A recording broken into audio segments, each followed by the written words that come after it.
Welcome to another episode of Cooking with Ongee. Today, we are going to make beef stew.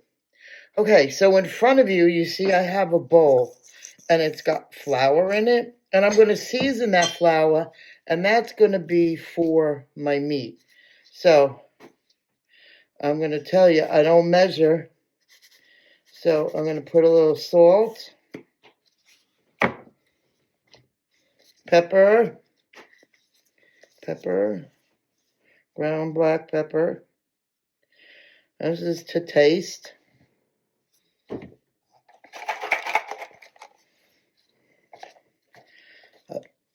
A little bit of ground onion, because I'm going to put onions in the stew. Garlic powder.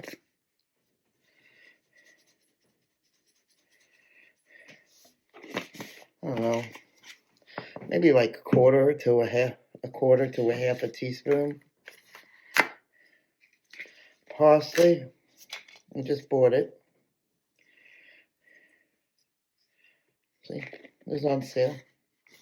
I buy everything on sale. I don't buy anything full because I'm on, you gotta save where you can. And then paprika. And paprika doesn't really give it much taste. It just kind of gives it color. Okay, now I'm going to show you the bowl. See? And then I'm going to mix it up. And I'm going to dredge the meat in here. I think I need a little bit more paprika because I like the color. Okay, that's good. And then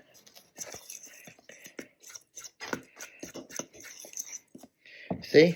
It looks good, right? Now what I'm going to do is I bought, here it is, beef round bottom roast. Okay, that's what I use. And I chunk it up myself for stew, because I wasn't sure if I was going to make a pot roast or stew, but I decided today on stew. So all you do is, let me move this so you can see it better. There we go. Okay. And then I'm going to cut the meat into about, I don't know, 2-inch cubes, 1.5 inch. Take off this silver skin at the bottom. I gotta get a different knife. So, how's everybody doing out there? Today it's really cold here. So it's a great day for stew. Anyway. And try to make your pieces all the same size, see? And then drop them into the flour mixture because they have to get coated. And then I'm going to sear it off just to get it a little brown.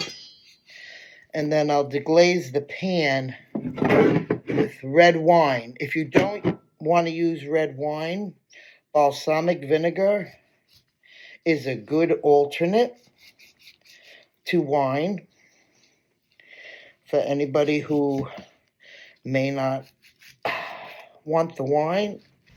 Okay, somebody called in and I lost my connection. I apologize. So here we're just trimming that fat off the back of. The one thing about a bottom round is that it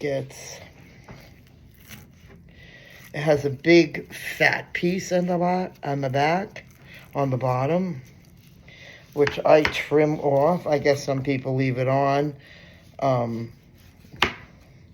but it makes it more tender, and it's a very good cut for pot roast and stew, and like if you want to make goulash or anything of that nature. And then I just throw this out because I don't use that fat. Okay, and then I can cut my meat. I have gloves on because I don't like to touch, well, I don't mind touching the meat, but it's more sanitary to wear gloves. Even though I wash my hands 8 million times, but it's okay. Because I'll take the gloves off and then I'll wash my hands anyhow. So here we go. All right, so now here's the meat. Oops, I cut those a little small. And then this one, cut the fat off. You can see it has a piece of fat. I think this angle is good. Cut it in 3s. And then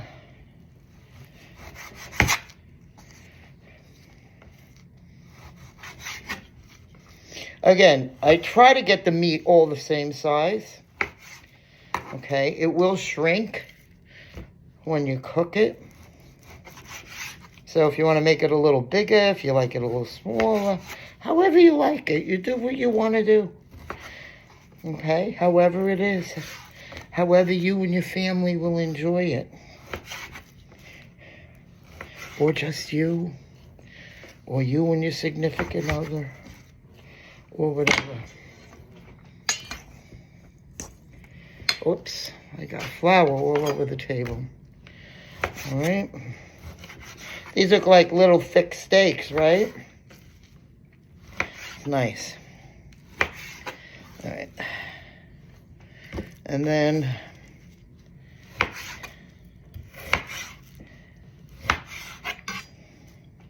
I buy these when they're on sale, the meat, and I freeze it.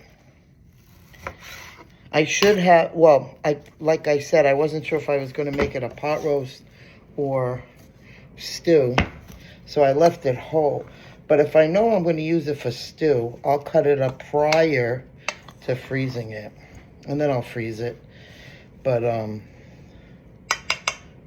bought this a while ago. It was on sale in ShopRite. And then I froze it right away. So it's nice and fresh. You got to use it within like 3 months, I believe. Maybe a little bit. A solid piece of meat can go a little bit longer. Okay, I'm going to bring it over and fry it now, or saute it. Okay, and I'll get back to you when I'm done with the sauteing. I don't know what happened, but I was taking the video and I thought it was on and it was off of me chopping all the vegetables. So I'm going to let you know all of the ingredients that you need and that I did. I have about a 3-pound bottom round roast. I used 5 carrots, 2 parsnips, 4 large russet potatoes, 1 whole onion, and 3 ribs of celery. Okay, I cleaned and I peeled and cleaned all of those vegetables and chopped them into about 2-inch pieces to put in the crock pot. And as I chopped, I put them in. I put them in on the bottom, okay, of the crock pot, and you'll see. Parsnips are not necessary.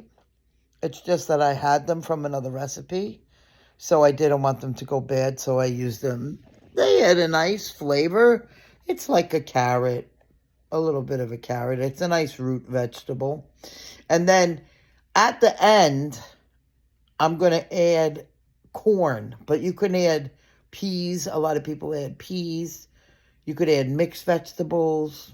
You don't have to add any other vegetables, but you do what you want to do, okay? And as you could see, my hair is different. I got a haircut after I made the video. So, okay, we're going to continue on with the original video, and you'll see it to the end. I don't know what happened. Okay, so here are the vegetables. I added a little salt. I mixed them around. And then, now, I'm going to put the meat on top. As you can see, I got it nice and caramelized. Okay, now, hold on. I'm going to go get...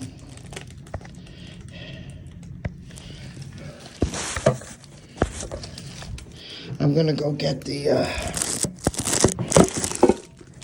okay, so here was the pan that I fried the beef in, and I deglazed it with about half a cup of wine, white wine.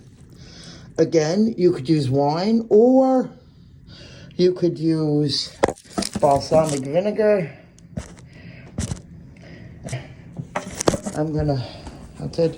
I'll take it into the kitchen and I have to get my broth. Okay, because you're going to need some broth. But in a crock pot, you don't need too much liquid. Okay, so here,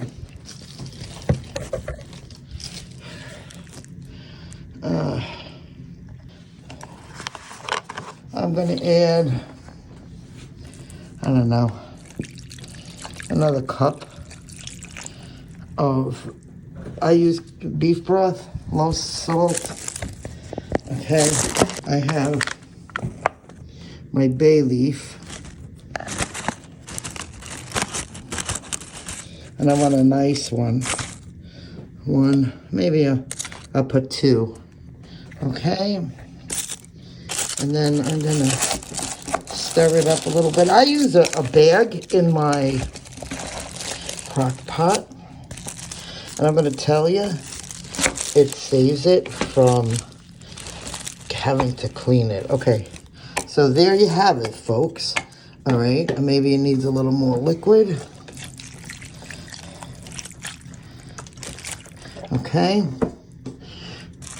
Again, I don't really measure anything. It's just I just kind of do it. All right.